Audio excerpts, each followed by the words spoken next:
میرے شوہر ایک پرائیویٹ کمپنی میں پچھلے 5 سال سے نوکری کر رہے تھے۔ ان کے باس بہت ہی اچھے اور رحم دل شخص تھے۔ اپنے ملازمین کا بہت خیال رکھتے تھے۔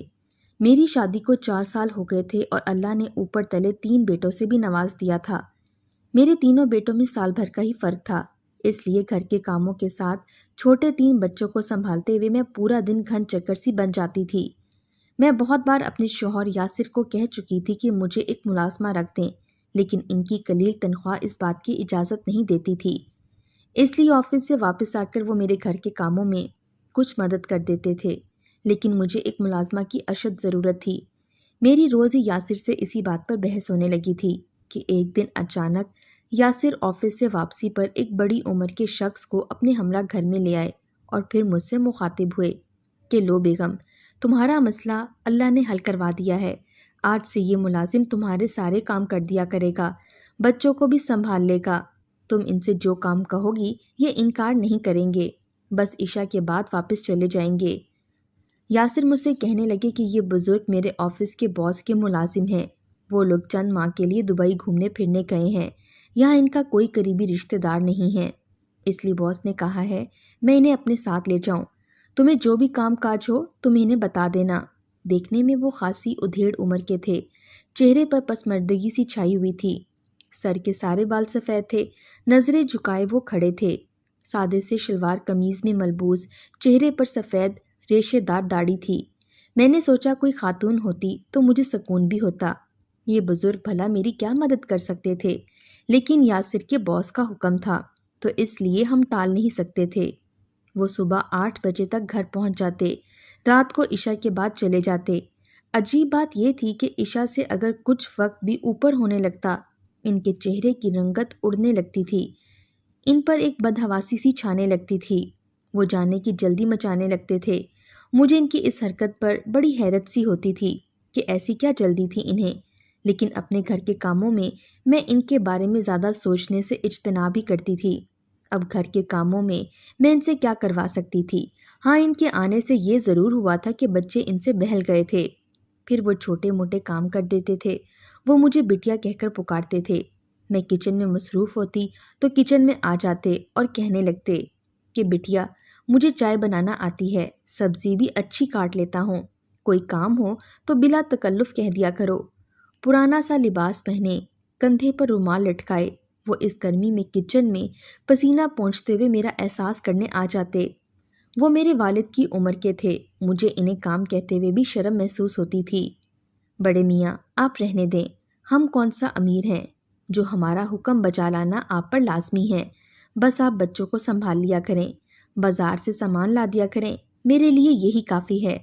مجھے ان کے آ جانے سے بڑی سہولت سی ہو گئی تھی، بازار کی چیزیں میں انہی سے منگوا لیتی تھی۔ بس عشاء کی اذان ہوتے ہی وہ واپسی کے لیے تیار کھڑے ہوتے، پھر مجھ سے اجازت مانگتے، بٹیا میں جاؤں؟ میں جب کہتی کہ جی جائیں تو کہتے تم اگربتیاں اپنے صحن میں لگاتی ہو، مجھے بھی تم روز چند اگربتیاں دے دیا کرو۔ اگربتیوں کی خوشبو مجھے بہت بھاتی تھی، میرے پاس اکثر ہوتی تھیں، اس لیے میں نے انہیں دے دی۔ لیکن حیرت مجھے اس وقت ہوئی کہ وہ روز مجھ سے اگربتیاں مانگنے لگے۔ پہلے تو میں نے سوچا کہ شاید انہیں بھی اس کی خوشبو پسند ہوگی، لیکن ایک بار میں نے انہیں 100 کا نوٹ دیا کہ یہ رکھ لیں، کیونکہ وہ پیسے نہیں لیتے تھے، لیکن بڑے میاں نے واپس کر دیا اور کہنے لگے، بٹیا صرف اگربتیاں لوں گا۔ میں نے بہت کہا میں اپنی خوشی سے 100 روپے دے رہی ہوں، لیکن انہوں نے انکار کر دیا، کہنے لگے بس اگربتیاں ہی لوں گا، سمجھو یہی میرے کام کی اجرت ہے۔ مجھے ان کی یہ بات کچھ عجیب لگی تھی، بھلا یہ کیسی اجرت تھی؟ میری تشویش اب ان کے لیے بڑھنے لگی تھی۔ 1 ماہ گزر گیا تھا، اس لیے اب ان بڑے میاں سے کچھ بے تکلف سی ہو گئی تھی۔ کچن میں جب میں کھانا بنا رہی ہوتی وہ برتن دھونے لگتے، کبھی سبزی بنا دیتے۔ اب میں ان کی موجودگی میں کچن میں کام کرنے لگی تھی، وہ مجھ سے بچوں کے متعلق بات کر لیتے، کبھی سبزی کاٹتے ہوئے کھانے کی ترکیب پوچھنے لگتے۔ اب مجھے ان سے ہچکچاہٹ محسوس نہیں ہوتی تھی۔ دوپہر میں بچوں کو سلا کر کچن میں کام کرنے جاتی، وہ بڑے میاں بھی میرا ہاتھ بٹانے لگتے۔ ایک بار میں نے ان سے ان کے گھر والوں کے بارے میں پوچھا تو ایک دم سے ان کے چہرے کی مسکراہٹ غائب ہو گئی، چہرہ متغیر سا ہونے لگا۔ اس کے بعد مجھے غصے سے دیکھنے لگے جیسے میں نے ان سے نہ جانے کون سی ناگوار بات پوچھ لی ہو۔ پہلی بار مجھے ان سے خوف سا محسوس ہوا۔ میں ان سے نظر چرا گئی۔ انہوں نے مجھے کوئی جواب نہیں دیا، بس خاموشی سے کچن سے باہر نکل گئے۔ پہلے تو میں نے سوچا کہ مجھے کیا پڑی تھی کہ ان سے ان کے گھر والوں کا پوچھتی رہوں، بہتر ہے اپنے کام سے کام رکھوں۔ لیکن پھر میں یہ سوچنے لگی کہ میں نے ایسا بھی کیا کچھ کہا ہے کہ بڑے میاں مجھے غصے سے دیکھنے لگے۔ یہ تو عام سی بات تھی، میں نے ان کے گھر والوں کا ہی تو پوچھا تھا۔ بہرحال میرا دل اب اس بزرگ کے بارے میں خدشوں میں آنے لگا۔ مجھے ان کے بارے میں تشویش سی ہونے لگی تھی۔ ان کا رویہ اگلے روز پہلے جیسا تھا۔ پھر باتوں ہی باتوں میں ایک دن وہ خود ہی اپنے مالک کے قصے سنانے لگے، ان کے بچوں کا ذکر کرنے لگے، کہنے لگے، بٹیا کیا بتاؤں، اصفر صاحب عادت کے بہت بھلے ہیں، میرا بہت خیال رکھتے ہیں۔ بچے بھی کبھی کبھی چڑ جائیں تو بدتمیزی کر جاتے ہیں، ورنہ تو ٹھیک سے ہی بات کرتے ہیں۔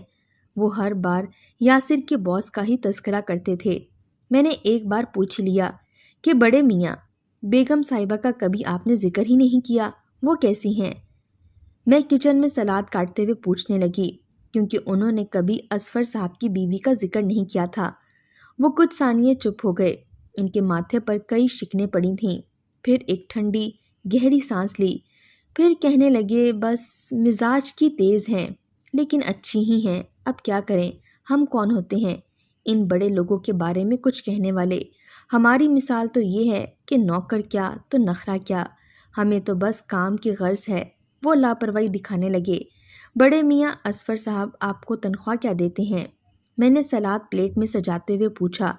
اس بار بھی وہ پھر سے کسی گہری سوچ میں ڈوب گئے، پھر مجھے غور سے دیکھنے لگے۔ ان کے چہرے کے تاثرات پھر سے بدلے تھے، وہی چہرے پر ناگواری اور کوفت۔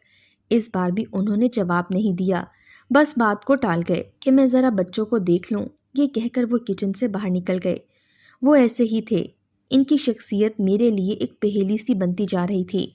کبھی وہ باتیں کرنے پر آتے تو ڈھیروں باتیں کرتے رہتے، کبھی میرے ایک ہی سوال پر کافی دیر کسی گہری سوچ میں ڈوبے رہتے، کوئی جواب نہیں دیتے، کبھی بات کو ٹال جاتے، کبھی ان کے چہرے پر متفکر کی گہری لکیریں دیکھنے لگتی، اور کبھی سن کر بدحواسی سی چھانے لگتی تھی۔ ایک بار وہ برتن دھو رہے تھے، گرمی اپنے عروج پر تھی، اس لیے انہوں نے اپنی آستینیں اوپر کو چڑھا لیں۔ میں وہیں آٹا گوندھ رہی تھی جب میری نظر ان کے ہاتھ پر گہرے زخم پر پڑ گئی، جیسے بری طرح سے ہاتھ جلا ہو یا جھلسا ہو۔ ہاتھ دیکھ کر میرے منہ سے بے ساختہ یہ نکلا کہ بڑے میاں، یہ ہاتھ کیسے جلا ہے، اتنا بڑا نشان؟ میرا دیکھ کر دل دہلا تھا۔ میری بات سن کر وہ کچھ گڑبڑا سے گئے، ہاتھ سے پلیٹ بھی چھوٹ کر سنک میں گر گئی۔ مجھے کچھ حیرت سی ہوئی تھی، وہ کیوں ایسی باتوں پر گھبرا سے جاتے تھے؟ وہ ہچکچاتے ہوئے بولے، وہ میری غلطی تھی، اس لیے گرم چائے گر گئی تھی۔ انہوں نے جلدی سے اپنی آستینیں نیچے کیں اور پھر برتن دھونے لگے، لیکن چہرے پر ایک بدحواسی سی چھائی ہوئی تھی۔ نہ جانے کیوں مجھے وہ کچھ مشکوک سے لگے تھے۔ ایک بات اور مجھے ان کے بارے میں شک میں ڈالنے لگی تھی، وہ یہ عشاء کی اذان ہوتے ہی انہیں بس واپسی کی جلدی ہوتی۔ کئی بار یاسر نے ان سے کہا کہ ہمارے گھر میں کمرہ مہمانوں کے لیے خالی ہے، آپ وہاں آرام فرما لیا کریں یا کچھ دیر اور رک جائیں، لیکن نہیں، وہ یوں جلد بازی دکھاتے جیسے ان کا کوئی منتظر ہو۔ ایک بار خود ہی باتوں باتوں میں وہ اپنی بیوی کا ذکر کرنے لگے، کہنے لگے، بڑا خیال رکھتی ہے وہ نیک بخت میرا، جیسے تم یاسر میاں کا رکھتی ہو۔ اللہ تم دونوں کی جوڑی کو سلامت رکھے، جگ جگ جیو اور سدا سلامت رہو۔ وہ مجھے دعائیں دینے لگے۔ میں نے پوچھا، بڑے میاں، آپ کو بڑی بی سے بڑی محبت ہے، جبھی تو عشاء ہوتے ہی آپ کو جانے کی جلدی ہوتی ہے کہ وہ انتظار میں رہتی ہوں گی۔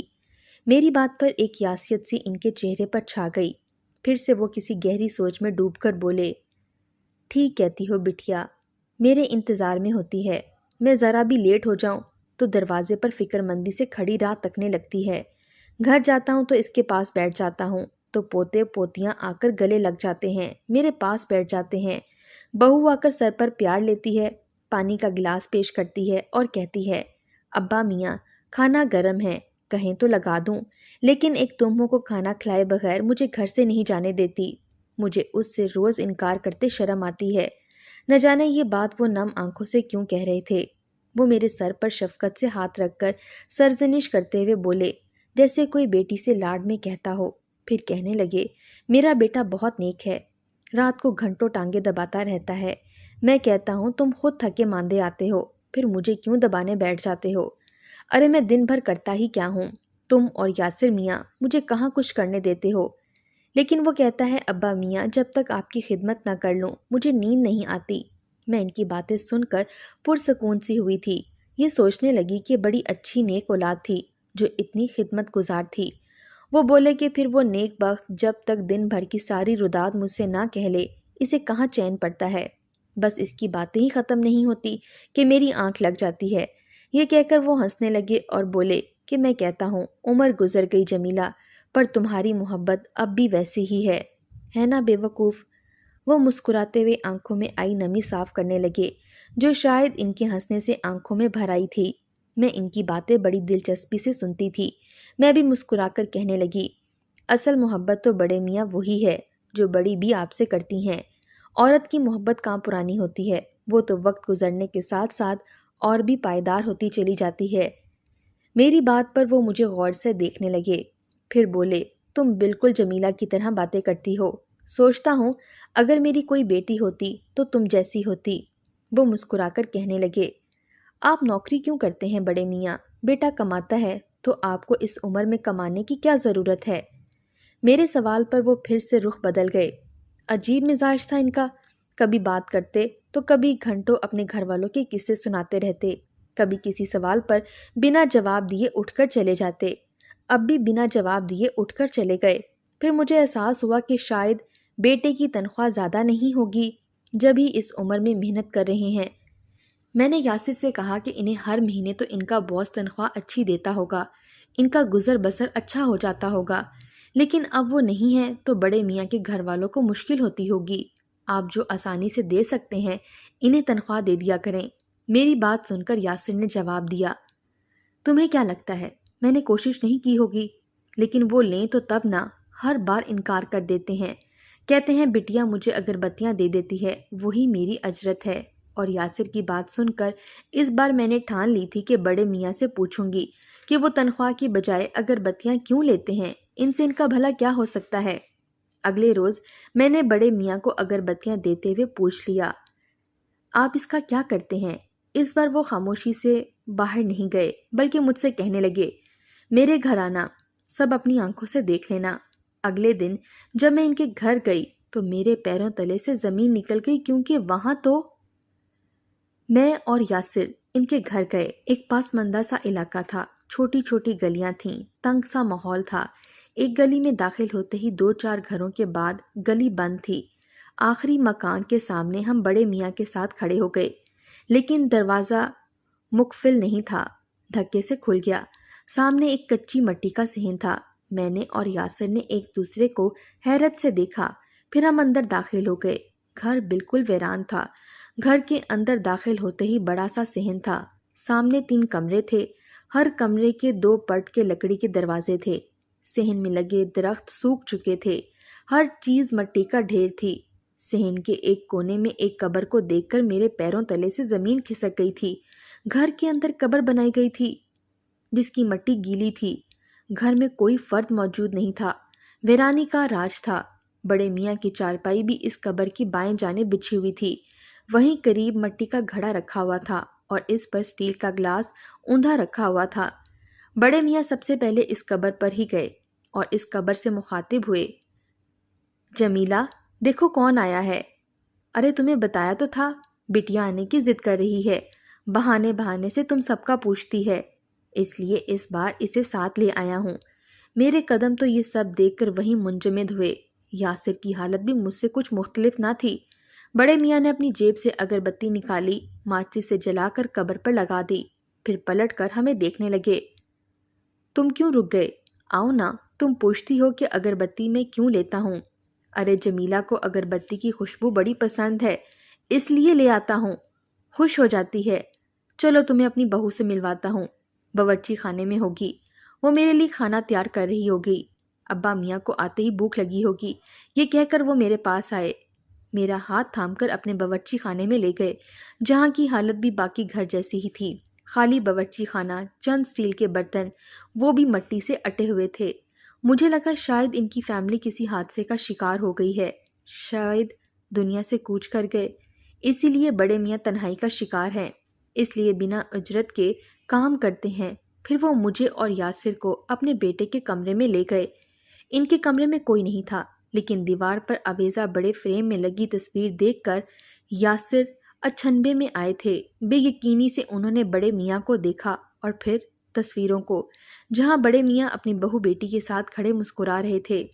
بیٹا جوان 21-22 سال کا لگ رہا تھا، بہو 19 سال کی تھی۔ یاسر کی آنکھیں پھیلی ہوئی تھیں۔ اصفر سر؟ یاسر نے سامنے اس نوجوان کی طرف انگلی اٹھا کر حیرت سے کہا۔ اس کے منہ سے یہ سن کر میں ششدر سی رہ گئی۔ میں نے آج تک یاسر کے باس کو نہیں دیکھا تھا، بس ذکر ہی سنا تھا۔ آپ سر کے والد ہیں؟ یاسر کی آواز حیرت کے مارے نہیں نکل رہی تھی۔ بڑے میاں کی آنکھوں سے آنسو جاری تھے۔ کہنے لگے، نہیں بیٹا، میں تو اس کا ملازم ہوں۔ اب وہ پھوٹ پھوٹ کر رونے لگے۔ یاسر نے آگے بڑھ کر انہیں اپنے ساتھ لگا لیا۔ اب وہ یاسر کے گلے لگ کر رو رہے تھے۔ میری آنکھیں یہ سب دیکھ کر پتھرا گئیں۔ یہ کیسی حقیقت تھی جو ہم پر آشکار ہو رہی تھی؟ وہ کہنے لگے، میرا گھر برباد ہو گیا بیٹا۔ میں تو آج تک یہ نہیں سمجھ پایا کہ میرا قصور کیا تھا۔ میں نے تو ہمیشہ اپنے ماں باپ کی خدمت کی، بیٹے کی اچھی تربیت کی خاطر، اس سے اچھی تعلیم دلوانے کی خاطر خود پر نیند چین سب حرام کر دیا۔ شروع سے میں رفیع صاحب کے گھر ملازم تھا۔ اس وقت مجھے 10 روپے اجرت ملتی تھی، اس سے میرا گھر اچھا چل رہا تھا۔ میری ڈیوٹی شام تک ہی تھی۔ اصفر چھوٹا تھا۔ میری بیوی پورا دن اس گھر میں میرے ماں باپ کی خدمت میں گزار دیتی، کبھی اتنی ہمت بھی نہیں کر پائی کہ میری ماں کی کسی بات پر انکار کر دے۔ میری بیوی جمیلہ نے میرے باپ کو آنکھ اٹھا کر بھی کبھی نہ دیکھا تھا، وہ تو سر جھکائے ساس سسر کی خدمت میں گزار دیتی تھی۔ میں ہمیشہ تھک کر گھر لوٹتا، ابا کی ٹانگیں دبا کر ماں کے دل کی باتیں اور شکوے سن کر ہی بیوی کے پاس جانے کی باری آتی تھی۔ ہم دونوں میاں بیوی کے پاس بس وہی 1-2 گھنٹے ہوتے تھے جو ہماری اپنی زندگی تھی۔ ہم ہنستے باتیں کرتے۔ اصفر کی پیدائش کے بعد اصفر ہمارے لیے ہر بات میں مقدم رہنے لگا۔ ہم نے سوچا کہ ہم تعلیم سے محروم ہیں، اسی لیے لوگوں کی ملازمت کر کے ان کے جھوٹے کھانے پر مجبور ہیں۔ بیٹا پڑھ لکھ جائے گا تو ہمارے بھی دن بدل جائیں گے۔ وقت آگے بڑھتا رہا۔ میرے ماں باپ بھی یک کے بعد دیگرے دنیا سے چلے گئے۔ کب میں نے باپ کی چارپائی سنبھالی، کب جمیلہ نے اماں کی جگہ، ہمیں خبر نہ ہو سکی۔ ہمارے سیاہ بال، خوبصورت جوانی، اصفر کی پرورش اور خواہشات کے اخراجات پورے کرتے ہوئے ہم بڑھاپے کی دہلیز پر پہنچ گئے۔ اصفر اب افسر لگ چکا تھا۔ میں نے اپنے سیٹھ رفیع صاحب سے کہہ کر اصفر کو ان کے دفتر میں نوکری دلوا دی تھی۔ وہ بھی میری بات مان گئے، کیونکہ میں نے ساری جوانی ان کے گھر کی خدمت میں گزاری تھی۔ اسی روز کے 10 روپے کی اجرت پر باقی اپنے جھوٹے کپڑے دے دیتے۔ وہ پہن پہن کر میں نے اور جمیلہ نے وقت گزارا۔ رفیع صاحب کی ایک ہی صاحبزادی تھی، گلناز، اکلوتی تھی، اس لیے خود سر اور بدتمیز بھی تھی۔ مجھے تو نوکر کہہ کر ہی پکارتی تھی، لیکن بہرحال جب میں نوکر تھا تو نخرہ کیا دکھاتا۔ بات یہیں تک رہتی تو تکلیف نہ دیتی۔ اصفر کی تنخواہ اچھی لگ گئی۔ میں نے سوچا اب ہم دونوں بڈھا بڈھی کے بھی دن بدل جائیں گے۔ میں بھی اب نوکری چھوڑ کر گھر بیٹھ جاؤں گا۔ جو وقت جوانی میں بیوی کو نہیں دے پایا وہ ہم دونوں بڑھاپے میں ایک ساتھ گزار لیں گے۔ سوچ تو یہی تھی کہ جیسی خدمت جمیلہ نے میرے والدین کی بہو بھی ویسی خدمت ہماری کرے گی۔ اصفر کی پہلی تنخواہ ملنے پر میں نے رفیع صاحب سے کہا کہ اب مجھے نوکری سے چھٹی چاہیے۔ وہ بھی خوشی سے مان گئے۔ چند ماہ میں نے گھر میں ہی گزارے کہ ایک دن رفیع صاحب میرے گھر آئے اور گل بی بی کے لیے اصفر کا رشتہ مانگا تو میں حیران سا رہ گیا۔ کہاں ہم اور کہاں وہ لوگ۔ اصفر خوش شکل تھا، محنتی بھی تھا۔ رفیع صاحب کو اور کیا چاہیے تھا؟ ساری زندگی میری غلامی میں گزر گئی، اب انہیں اصفر کی غلامی چاہیے تھی۔ بد دماغ بیٹی اگر کسی دوسرے گھر رخصت ہو کر جاتی تو 4 دن نہ بستی، اس لیے اصفر کو پھنسا لیا۔ وہ بھی دولت دے کر ہواؤں میں پرواز کرنے لگا۔